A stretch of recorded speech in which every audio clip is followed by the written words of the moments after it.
No, that's not a performance that Ivorians would have hoped to watch that from their team. I mean, it wasn't good. Look, against Equatorial Guinea, who'd have thought that a group of Ivory Coast, Nigeria, Guinea Bissau, and Equatorial Guinea, you see Equatorial Guinea topping the group. I mean, when we did a preview for the countries to qualify, I bet you, I don't think any of the guys we spoke to actually tipped Equatorial Guinea to top the group with 7 points and qualify. And the host nation are all over the place. Kwame, let me start with you. Quick one. You know, Cape Verde also topped the group chat as well. I'm not sure anyone would have thought or put these teams at the top of the summits by the end of the groups. It communicates something. Teams are taking the whole football thing very seriously. Yeah. We watch the kind of football the likes of Equatorial Guinea, Cape Verde plays, and it's not just about names. What are the difference between the Equatorial Guinea team I saw yesterday and that of the Ivorian team was that one was a team and one was a collection of players doing their own thing. I mean, top stars probably playing somewhere in Europe come together and do something. Just look at that midfield of the Ivory Coast. Frank Kessié, formerly of AC Milan, Barcelona, now chasing money in Saudi Arabia. Sangari, PSV Eindhoven, now in Nottingham Forest. Castle in there doing a bit, I mean, that's a collection of stars, but they are not a team. Now, if you watch the game yesterday carefully, you see how well and how organized the Equatorial Guinea team was and how determined they were to win the game. And you watch the Ivorian team, and that was a complete opposite. A team that lacked spirit, a team that lacked character, a team, and John mentioned the fight. Anyone who watched the game saw the fight. Yeah. They were just disorganized.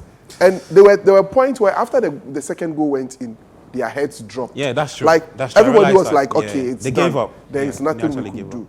Look, see what Mozambique did yesterday. They felt that, okay. They kept on attacking when it was even two. Even till the very end.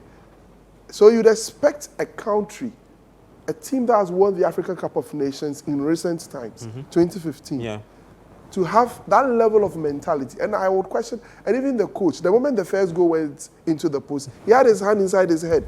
So it was like, it started all the way from the coach, then trickles down to the players. Exactly. So you look clearly at the team and you see a collection of individuals and not a team. When you go into the country, I was there, and you speak to anyone, it was funny. This thing I'm saying is very funny. They had belief in Ghana qualifying than their own team. I'm like, what have they seen? If someone thinks that their team is better, Ghana is better than their team, then they are worse. Yeah. So exactly that's what we saw. I mean, John Bob mentioned it several times. That look, when you speak to any Ivorian, the thing they saw is that they always feel Ghanaian. Exactly. They and feel, clearly, you could tell yesterday after the 4-0 hammering, they just channeled their support to. The game against Egypt in the stadium, you had more people in Ivorian shirts than Ghana shirts in the stadium. A lot of the people. And they were all there to support the Black Stars. So you see that the whole nation, yes, they are just feeling the euphoria of the Cup of Nations being in their country, having people in the country. Africa's biggest football extravaganza is being held there. Everything is there. But there is very little connection with the team. You speak to any Ivorian and they are like, oh, our team is not as it used to be. They just keep mentioning names of the old stars, that golden generation that they had, vis-a-vis, or comparing it to this team that they have, and you could see a clear contrast of what they had previously and what they have now. So I'm not surprised they may advance. No, normally when we are playing tournament, when we get to the knockout stage, anything at all can happen. That's true. A lot goes in. Yeah. You see this Egypt team that they've qualified to the groups. They next can just turn up a different... Just mark it somewhere. Yeah. We'll come back to it one day. And I listened to several analysis, and the thing they talk about is that, is it not shocking that Egypt is qualifying out of Group B with 3 points? I mean, somebody would think that for a country who got to the final at the last edition would blaze up that group. Just watch them from this point now. Mark it somewhere. And it's not like the Egyptians have been bad actually. They've played good football. But talk to me about the Ivorians. What this quick one, and then we get to the Nigeria Guinea Bissau game. Like I asked John, the first time they hosted it, 1984, they exited. Hosting it again, looking at the money they've pumped in. One of their stadiums, I think, where we played yesterday, they pumped in $257 million. And it tells you the things they put together, the pieces and everything they put together to host this. And on the football bit, it's not looking good. It's quite concerning watching a team or a country invest so much, and it seems they didn't, do the same in terms of their football. Yeah. Because you look at their call-ups, you look at the quality of the players they did call up, and you're surprised they're where they are. I had them down as one of the favorites alongside Nigeria to qualify, just because it's the host nation. Yeah. But then there's always this possibility that when you are the host nation, you relax. You've already qualified for the tournament, one, and then when you get into the tournament, home support will see me through. Yeah, but when there's home support and the football is not backing the home support, then we have a challenge. Okay. So it's more about the Ivorians having at the back of their minds that, okay, we're playing at home. It can't get bad. Yeah. We won the first game, resounding. We play against Nigeria. Yeah, it was just one goal. But you play a team that they've been up for it from day one. You watch them against Nigeria, you watch them against the other opponents, and you realize that, okay, they didn't come to play. Yeah. They are not just one of the teams in the groups. So that's what probably the mindset coming into the tournament, how they started off, had them relax because they thought, okay, we blazed, we won that easy. It will be easier as we go along. And Equatorial Guinea actually, they've gone in the tournament, and that's what's happening in the tournament in general, where teams are actually going a bit more, getting into it, and when they get into it, they believe anything is possible, the magic of the cup, and that's what's happened. But structurally, you look at the team, and I think John mentioned it, where there was a bit of an issue with Fofana and Kessie, and the one thing Kessie was talking about, which is get the ball up a bit, it cost them a goal. Yeah. The third goal, you've conceded, you're going all out now. From kickoff, you just play a long ball, you lose it, and you're down another goal. It's 3-0. So there's certain things that I think were out of the window. They were not a bit pragmatic as they should be in the final group game, where you needed a win, but a draw wouldn't have been bad. Yes. You should have been conservative. You've got the quality of players to play counter-attack football. Pepe, I think, was very wasteful. Yeah. It's quite sad that he started it. He's been on the bench and they played fine. They should have stuck with that. Yeah. And he comes on, he had that early opportunity and he couldn't finish it. So that is just one element of Ivory Coast forward line or their tactical setup that let them down. They should have been pragmatic, especially against Equatorial Guinea, what they showed us against Nigeria. All right, so not looking good for the host nation, Ivory Coast. Well, you're still watching the AFCON Daily Show on Citi TV. My name is Gabi Ofe, here with Yao Frimpong and Kwame Bafo Jr. You can send in your thoughts on what you think about the countries, their performance so far at the African Cup of Nations on our WhatsApp text lines, and we'll read that for you in a bit. But let's get to two other countries in Group A. That's Guinea Bissau, who took on Nigeria.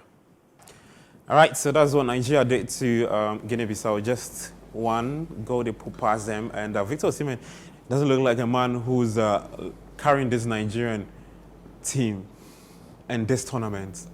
I don't think he's fared too well. Well, he's definitely struggling, and strikers feed on goals. That's where your confidence comes from. He missed some very, very good chances in the first game that they played against Equatorial Guinea, so definitely having a toll on him. You represent Nigeria, a country that has about 300 million people in there, with a lot of pressure.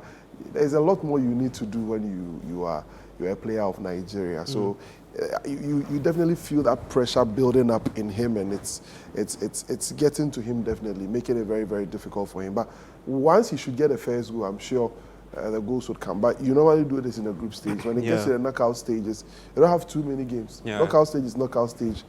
You just have to show up, do the job professionally. Becomes way more difficult. And that's what Nigeria have done so far in this tournament. They've been very professional. They are not playing too well. I mean, you don't need to play too well to win a tournament. You just need to win your games, and that's what they've been able to do. Drew their first game against Equatorial Guinea. We've now come to know the kind of team Equatorial Guinea is after they top in the group. So the Nigerians will look back at that result and say, okay, it was a good result. A draw was a very good one. They went ahead to beat their host nation. That was a big win. That was a big win for them, and they've been able to do a professional job against Guinea Bissau there. So it's clearly a professional job from Jose Pizarro. Many people still don't believe in. You speak to Nigerians and they still don't believe in the coach and whatever he's trying to do with the team. We've all analyzed this Nigerian team. Some will say they are very top heavy. In the middle, they are a few more players in there. The back not too solid. Now bringing in Calvin Bassey has brought a little bit more solidity. They had issues with their goalkeeper, Stanley Wabley. Francis Ozoho. Ozoho, and all of that. Wabley hasn't been tested as you'd want. Like the way Maduka Okoye and then Francis Ozoho had gone through that mill.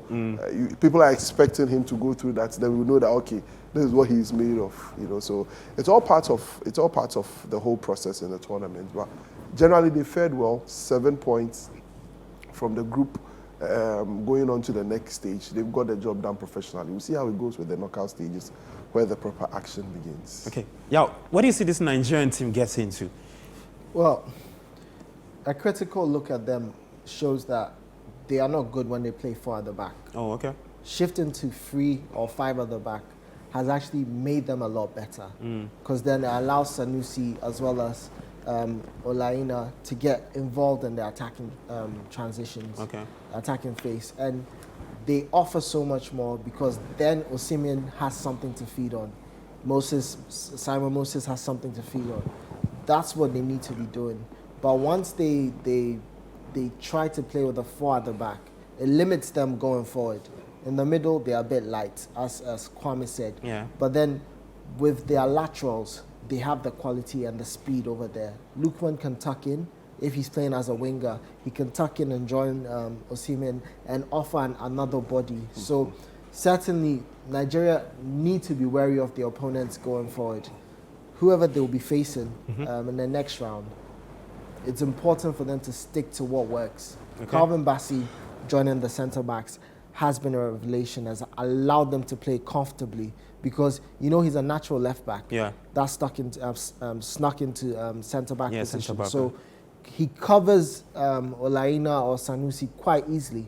It makes it very easy for them to play that flat 3-back because he's got the ability to just go and be a left-back if need be. So in the next round, it's important for them to stick to that philosophy and trust Onyeka a bit more. Just put bodies in the middle that they can pull a ball out of nowhere. Put ball into dangerous areas for Victor Osimhen to feed on, for Lukman to run onto, and then we'll probably see. But I'm certain that Nigeria would go on into the quarters, certainly.